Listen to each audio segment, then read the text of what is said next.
Hey everyone, what's up? This is Misti-Dawn with the Manamal Streaming Radio, and I'm here talking to Denny Smith from the band The Great Affairs. Thanks for joining me today, Denny. How's it going? It's going great. Thanks for having me, Misty. Yeah, sure. We're all excited about learning about you today. Now I'm going to go ahead and get the cliche questions out of the way. You know, everybody has to ask them pretty much. So, how did you all meet? How did we meet? That's a good question. We've been in several different bands working in the same area for several years. Patrick and I have actually played together for almost 20 some odd years now since we were in high school. So we ended up in Nashville around the same time, went through our separate bands, but we all knew of each other. I was familiar with Kenny from bands that he'd been in previously, Bone Pony and Scarlet and several other things that he'd been a part of. And Matt was just a guy that we kind of drafted in as a sub when a guy that we were playing with had to have some back surgery. So we kind of recognized that he had a particular set of skills and some talents that could be useful down the line. And when it came time to put this thing together, he was one of the first people we drafted. Kenny kind of came in later. It was just a good timing thing. He was working on a studio project with another buddy of mine, and I floated him a copy of our second record and said, hey, we need a sub guy for some shows. Can you maybe swing these songs? And he was really into it. And it just kind of blossomed from there. He just kind of never left the seat after that. So he's been there ever since. That was almost 5 years ago now. So this lineup has been pretty much intact for the duration. It's tough to keep a band going for 2 years, much less 9 like we have. So I count myself really lucky to be surrounded with these guys. Oh, absolutely. I agree. I don't hear that a whole lot anymore. You know, a lot of people have been going through so many lineup changes to come up with their dream team, so to speak. So you are definitely on the right track there for sure. I like to think so. Yeah. Now, do any of you guys come from musical families? Actually, Kenny and I have 2 very similar pictures hanging on the wall, and it really tripped me out the first time I saw it. He's got one in his dining room of his grandparents, some group that they were in, and then I've got a similar one in old black and white from a radio station appearance that my great-grandparents and my grandmother had a family band, the Brown Family Band, and they would do radio performances and stuff. But when I was a kid, I wasn't aware of any of that. I knew my grandma had a guitar. She was the first person that showed me how to play chords, but I didn't know how deep that went. I just knew that my Uncle Dave played in the cover band, and I would see them, and I was impressed that they knew Eye of the Tiger by Survivor, so that was cool in my book. But so both of us do, and Matt's dad was a bass player. I can't really speak to Patrick's family. I don't know that I've ever seen any instruments hanging around his house other than his, but so some of us do, definitely.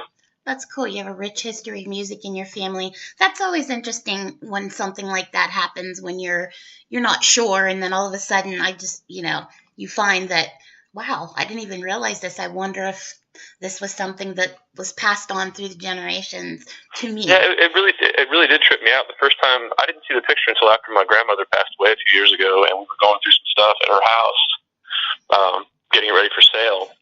And it was in this drawer. And my girlfriend actually ended up taking it, having it, had copies made and framed for my brother and sisters. But it's a really great shot. There were several other ones in there, and they were all labeled with little notes of what radio station they were at. It was all like local Central Illinois radio station stuff. But it's cool. I mean, it was all of them. And that was Depression era stuff, really. So it's just, that was just something they did to make a little extra money, I guess.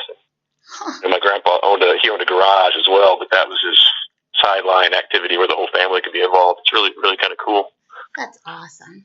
Now, who are some of the band's musical heroes or influences? For me, everything kind of goes back to Kiss and the Beatles. Beatles were the first. I remember getting one of those little record players when you're a kid. Mm-hmm. That I just listened to those little book and record sets on it for a long time, and then somebody gave me a little tin of 45s or 7 inches when I was probably 7 years old, 8 years old, and it was all Beatles and CCR stuff, and I just wore that thing out, every single one of those, over and over again. And eventually that graduated to, joining the Columbia Record Club, which was an ill-fated experiment, because I never did pay pay anything beyond my initial penny, and that got me in some hot water. But that first 12 albums was I made good use of my penny for sure. So I got that was when I got into Motley Crue and Dio and a lot of the '80s hard rock stuff. I kind of drifted off in that direction for a long time, and that's kind of stuck with me a little bit. I've been in and out of it over the years and gotten into other things, but that's always been the core. Those things where, Kiss was, when I got into Kiss, I was probably about 15, and that was just like, there was no coming up for air. That was all I listened to for years. I drove my friends insane because that was the '80s, and nobody wanted to hear about, the makeup Kiss in the '80s. Right. They didn't want anything to do with that, Well, let's get on to the good stuff. All right.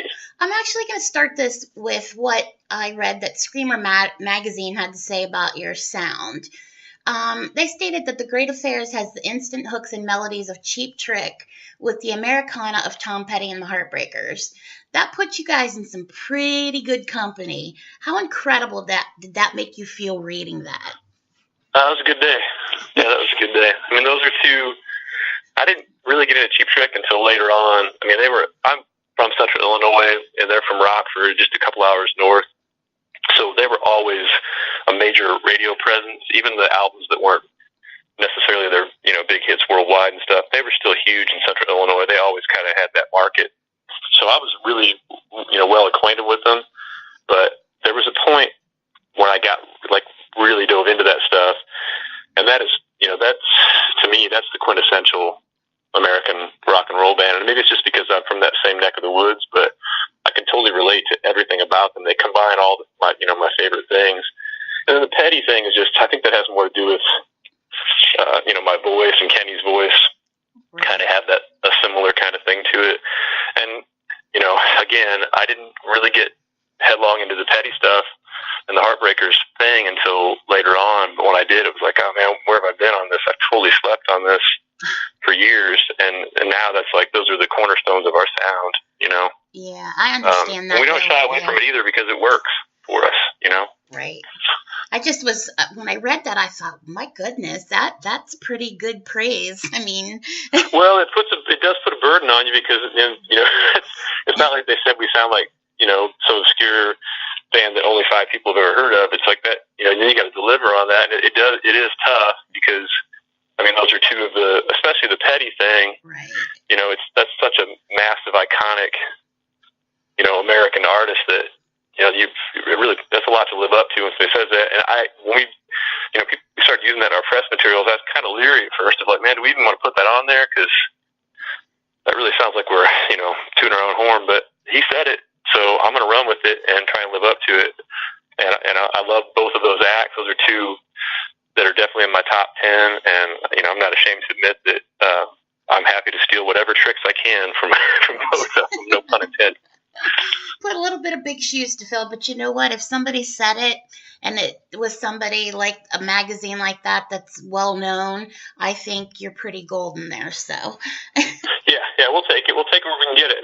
That kind of praise, when somebody hits the nail on the head like that with two people that two artists that you really do love and respect that much, that shows you that somebody really actually paid attention to it. They didn't just throw out some, these guys, the next whatever kind of thing. That was the actual, somebody put some thought into that, and that does mean a lot. I really appreciate that getting written up that way, because it definitely did make my day out. I'm not gonna lie. I was over the moon on that one. Can only imagine. Now let's talk about 10 and 2. Now this is your 5th album, correct? Yeah, that was put that out in 2014, and that was the first LP that featured. We did an EP called 4 prior to that, when Kenny first joined the band, and that was the first time we featured both lead vocalists. But prior to that, I was the only singer. Kenny didn't join until that record. So that was when we kind of took a turn, and then Dream in Stereo was kind of a continuation of that. That was the first one we really had time to. We kind of knuckled down and tried to find our sound a little bit. We had about a year to go out and play shows and start sorting out what it was we wanted to do.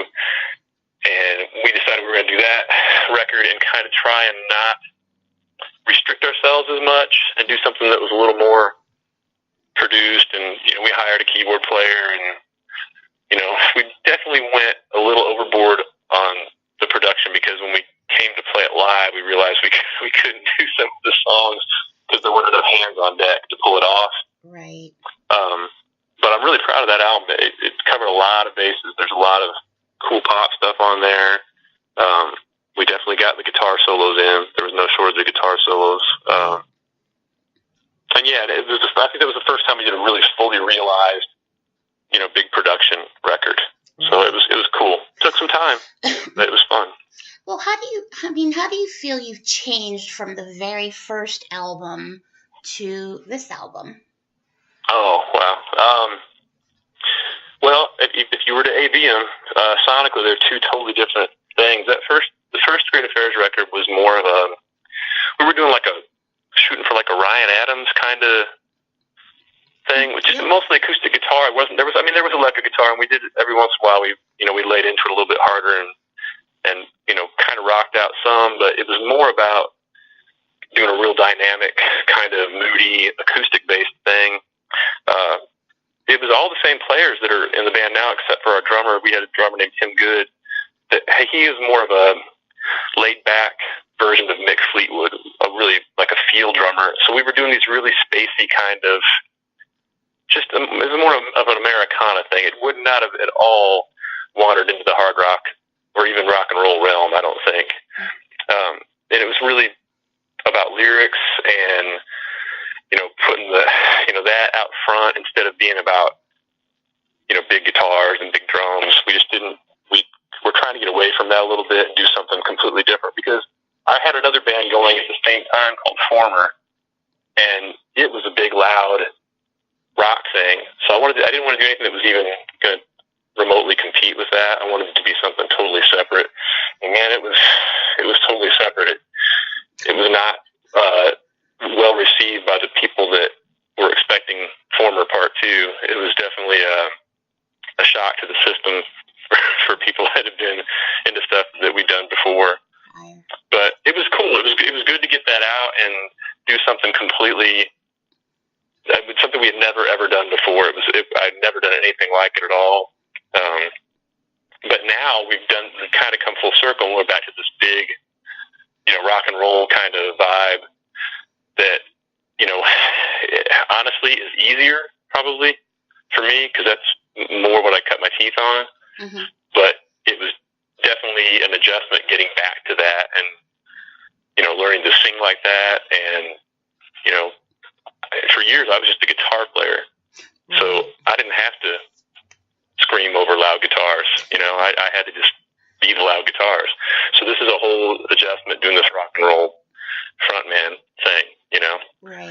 But I love it. I love the way this new album came out, and it is by far the most together thing we've ever done. It really, when we were done with it and we sat back and listened to the mixes, I was really kind of shocked at how cohesive the whole thing was as a collection.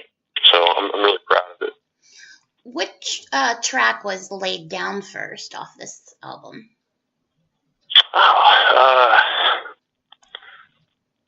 Man, you might have stumped me on that. I know we did it in 2 batches. Let me look at the record here and I'll tell you. I want to say the first stuff we did, I think we did Back to Boston, and Sing Along was in the first batch. You know what? I really don't remember. I do not remember the order, because we did this in such a... Once we got rolling on it, we did it in 2 different studios. We did it at this place called the Switchyard with a friend of ours, Michael St. Leon, who's been our engineer for years. And then we would come back to my place here and do guitars and bass and, keyboards and stuff, any kind of overdub stuff. So it kind of turned into a blur after a while, because we were really thought we were onto something, so we kind of rushed to get it moving and get it done, and we were trying to get it out by the end of the year. So a lot of that stuff just kind of turned into a blur. But I know those 2. I know Back to Boston and Sing Along were in the first batch of things we did. I remember doing those in the same day. Now, do you guys all contribute to the songwriting, and if or just you? And what is your songwriting process? Well, I write a lot of the stuff. Kenny is a really accomplished writer. Patrick, our guitar player, he brings in riffs and he does a lot with the arrangements and stuff. Matt is more of a icing on the cake guy. He doesn't really bring in songs per se, just maybe an idea here and there. But I know for me, I like to do it quick. I like to sit down, and it's usually just a matter of I'll strum something, and whatever the first line is, I spit out. I just run with it. As soon as one comes along that sounds like it might be something, and I try and chase it as far as I can. I hate putting it down until it's done. So, which can be really awkward when you're getting ready to leave to go get dinner or something, and one of those things hits you, and then 2 hours later you're still sitting there locked in your room. But I don't know about Kenny. I think Kenny might labor over stuff a little bit more. He's a little more thorough than I am when it comes to that stuff, and likes to take his time. I'm impatient and like to crank through it and kind of just follow the muse. But and then I just demo stuff up and bring it in, or I just bring the riff in and say, hey, check this out. This might be something, and we play through it as a band and see what we got. And we treat everything pretty democratically. So if everybody's not feeling it, it might get the hatchet, and then I just put it back on the pile and revisit it later and see if they were right or if they were crazy, and I'll do something else with it. That's a creative one. Like you were saying earlier, you'd be at dinner, you'd have to be writing things down on a napkin or something in the middle of a dinner. Thank God for the iPhone, because those memo demo things, they have a little recorder on there. Yeah. That I used to have to carry a little digital thing in my pocket all the time. And now it's all in one unit, so it's a lot easier. It doesn't matter where I'm at. If I have an idea, I can slink off somewhere and hum it into it, or I can even type the lyrics up in text and just keep it in the thing. So yeah, that has probably salvaged a great many ideas that would have otherwise been lost in the ether somewhere. Well, speaking of technology, we don't live in a society anymore that has MTV promoting bands by playing their videos and stuff. So it's really difficult now. Do you have any other outlets other than social media that you use, or? Well, we've tried to just do it the old-fashioned way and just go out and play shows and keep hitting the same markets over and over again, because honestly, social media is a tough nut to crack anymore, too. Facebook's made it so difficult to actually maintain a visible presence, at least, that everybody can see. They've tightened the clamps on that to where you can't. I'm sure you're familiar with all the whole algorithm thing where they say that only so many posts, whatever the percentage is, actually gets viewed. That's a real drag when you put a lot of time into, because, it was the same thing in MySpace when everybody was struggling to make their 50,000 fans, pile up so the record labels would look at them and take them seriously. It's a very similar situation with Facebook now, where they're making it difficult. If you don't want to spend money, they make sure that no one sees your content. So that kind of ceases to be a marketing tool unless you want to pour a bunch of dough into it. We just kind of go out the old-fashioned way and try and make friends and fans, and we kind of do it the hard way, which can be really tough sometimes, because we go out and we do these shows where we play for 2.5 straight hours, but we found enough places where they'll let us play our own stuff and not have to play cover tunes, that we just come in and treat it like a very long. We come in like Bruce Springsteen and say we're just going to play straight through, and man, it's tough. It reminds me of my age sometimes a little bit, but that has gotten us a lot of mileage as a band. It's made us a much better band, but it's also made us a lot of really diehard fans, because we're basically out there pushing every single one of these records every night, playing a little bit from each one, and we just keep running it up the flagpole, And you're connecting with your fans, so by word of mouth, that's a great thing too. Somebody was at your concert or show, going out to somebody, hey, look, these guys just had the greatest concert, check them out. So that's important too. So I'm glad it totally is, because I can tell you there's been several examples of nights we played where I thought that nobody was paying attention. You could not get a rise out of the crowd to save your life. And then you go online the next day and somebody's tagged you in something and they're gushing about how great the show was. It's like, okay, well, we got that guy, that guy or that girl in the back that we didn't even know was there was paying attention, or you'll have people that come up, you'll play a hour and a half long set and come off stage and you're tearing your stuff down. You might be a little dejected about it, and then people flood over there and buy shirts and CDs and stuff. It's like, oh, okay, well, couldn't bother them to clap, but they were obviously into it because they just went and bought all that stuff. Right. So it's really weird. Audiences are so different these days than they were even 10 years ago that you can't gauge them the same way you used to. The responses are not the same as they were, right, a decade ago. So you have to kind of prepare yourself for, a sea of phones. People look at their phones. And it seems like people aren't paying attention, but everybody's multitasking these days. So maybe they are. And then afterwards you find out. So, we've kind of adjusted our expectations to that. And luckily it pays off. Most of the time we get to keep doing it. So obviously we're doing something right, I guess. Well, I think you guys are doing it all right. Sounding good. Thank you. Now, were any of the songs off of this written from personal experience? Obviously, without giving too much away, and there's a little bit of, ourselves in all of it, probably. I'm a real big fan of observation. I just like to be a fly on the wall, and I take that and I store it away somewhere, bits of conversation and things that, hopefully not my friends, because I would not want to sell anybody out, but occasionally I'll have a friend with a recurring romantic malady that, I take advantage of and transfer into a song. But, no, I mean, for me, it's usually observation. Every once in a while, there will be stuff. There's obviously like stuff under the surface that's probably creeping out, that's subconscious, but mostly it's observation. It's storytelling a lot of the time. But there are examples on this record that are a little more personal. I can't speak for Kenny, but I know that "Learn to Let Go," the first time I heard that, when he did the demo, if that's not a personal song, I don't know what is. I don't know who it's about, but that kicked me in the gut when I first heard it. So I think he's real good at doing those kind of things. So he might be the authority on the getting the personal tunes laid down. I tend to distance myself a little bit and try and guard myself a little bit more. Right. Some people can do that.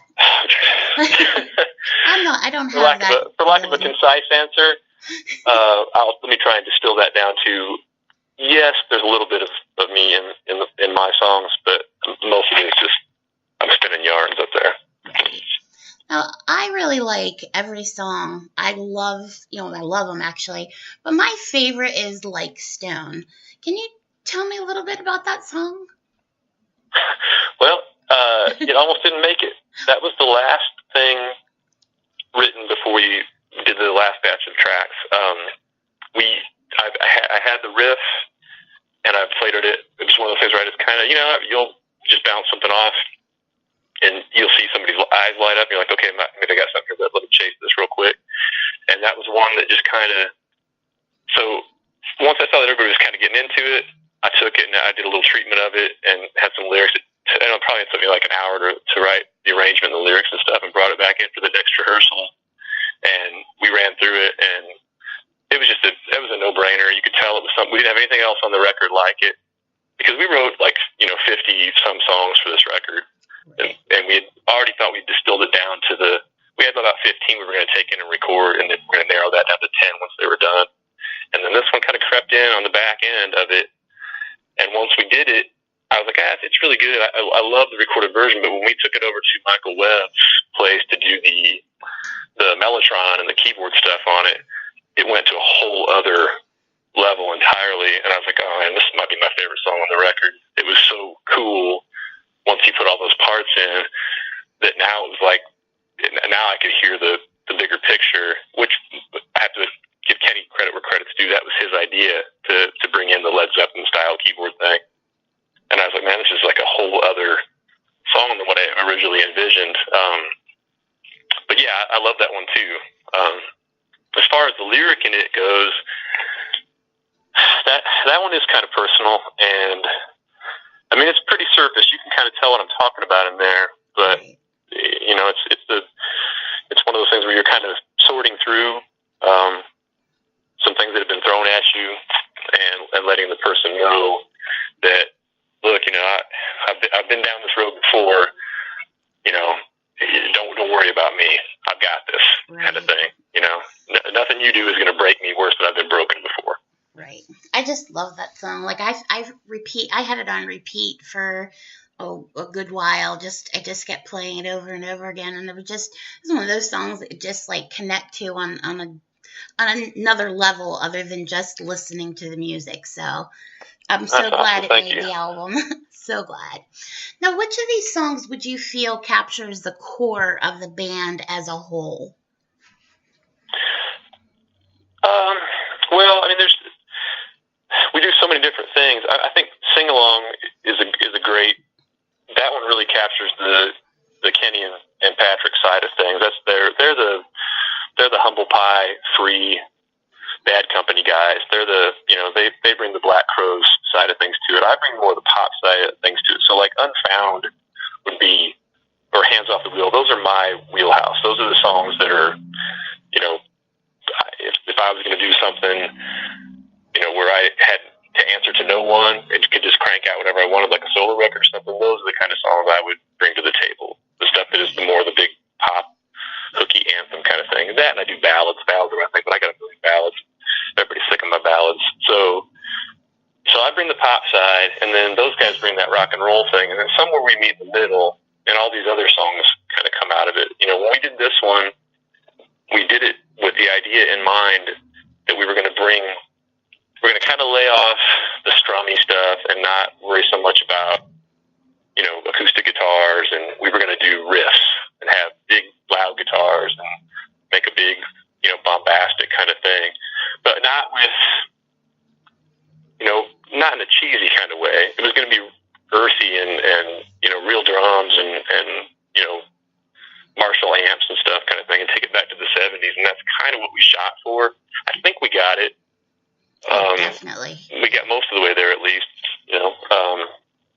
But that's kind of what makes the band tick, is that pop element juxtaposed with that, you know, rootsy southern rock and roll thing. That's where that's our common ground. Somewhere in the middle of all that is what makes us tick. Right.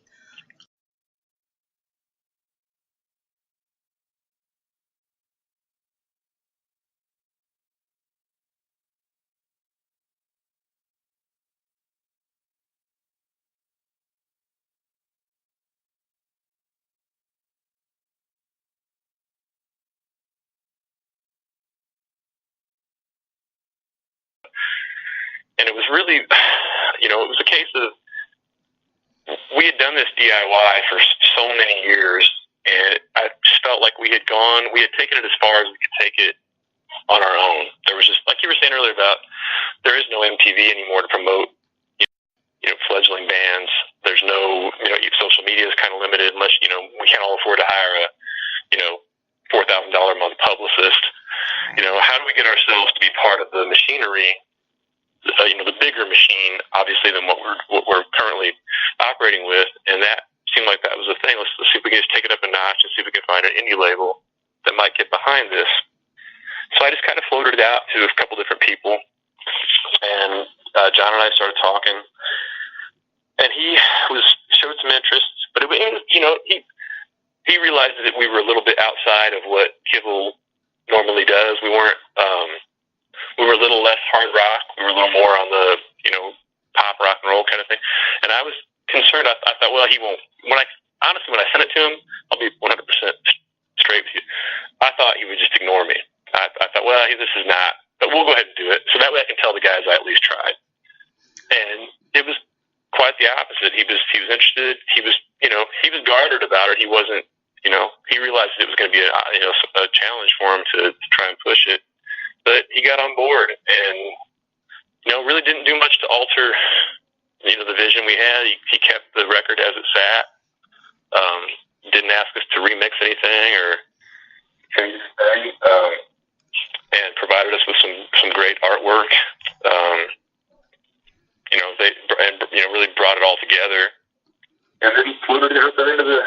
public, and we've gotten, I mean, this is by far the best response we've had to anything we've put out as the Great Affairs.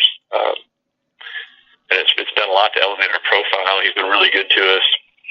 So as far as I'm concerned, so far so good. And it's cool to be part of a family too, where these, most labels you have no interaction whatsoever with the other artists. It's just not. Everything is so cutthroat these days. Right.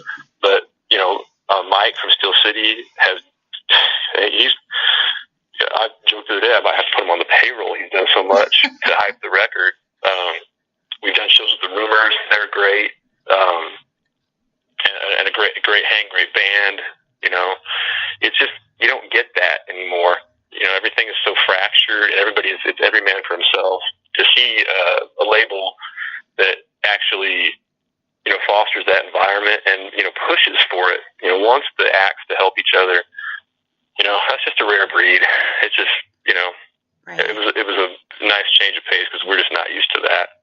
Even especially living in Nashville, which has gotten too big for its britches sometimes, and there's so much competition here. You're just used to it being, getting a leg up is a tough thing to get from a fellow musician. Right. I've noticed that about Kibble Records. It seems like everybody's one big happy family, and I've heard nothing but 100% praise for John. So kudos to Kibble Records for sure. Yeah, definitely. Now, will you be at the New England Rock Fest?